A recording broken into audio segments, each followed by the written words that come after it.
આજે આપણે પહોંચી ગયા હતા અનગઢમાં મસાણી માતા મંદિર, જે આણંદથી આશરે 45 કિલોમીટરના અંતરે આવેલું છે, વડોદરાથી માત્ર 15 કિલોમીટરના અંતરે આવેલું છે। અહીંયા દર રવિવારે હજારો માઈ ભક્તો પોતાની મનોકામના લઈને આવે છે અને માતાજી તેમની મનોકામના પૂરી કરે છે। પણ તેમાંથી 90% લોકોને માતાજીના ઇતિહાસ વિશે નહીં ખબર હોય। તો આજે આપણે આ વિડીયોમાં 500 વર્ષ જૂના માતાજીના ઇતિહાસ વિશે જાણીશું। તો આ વિડીયો લાસ્ટ સુધી જરૂરથી જોજો। અને ખાસ વાત, આ વિડીયો કોઈ ધર્મ કે જાતિને ઠેસ પહોંચાડવા માટે નથી બનાવ્યો।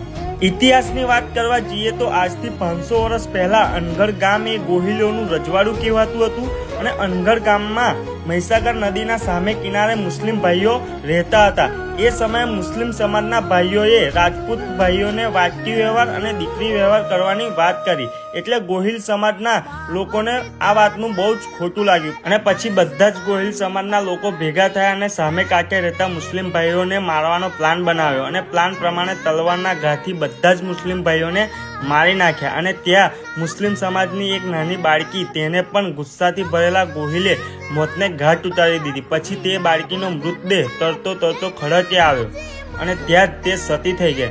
અને પછી ખડકમાંથી અવાજ આવ્યો કે હે ગોહિલો, હું અનગઢની મસાણી મેરડી બોલું છું અને હું અનગઢના ઘરે ઘરે પૂજાઈશ। અને ત્યારથી જ અનગઢ ગામના લોકો અને આજુબાજુ ગામના લોકો રોજ સવાર સાંજ દીવા આરતી કરવા લાગ્યા અને માનવામાં એવું આવે છે કે અહીંયા 5 રવિવાર ભરવાની માનતા રાખો તો તમારી માનતા માતાજી પૂરી કરે છે। તો આ વિડીયો સારી લાગી હોય તો શેર જરૂરથી કરજો અને કોમેન્ટમાં જય મસાણી માતા લખવાનું ભૂલતા જ નહીં। જય મસાણી માં।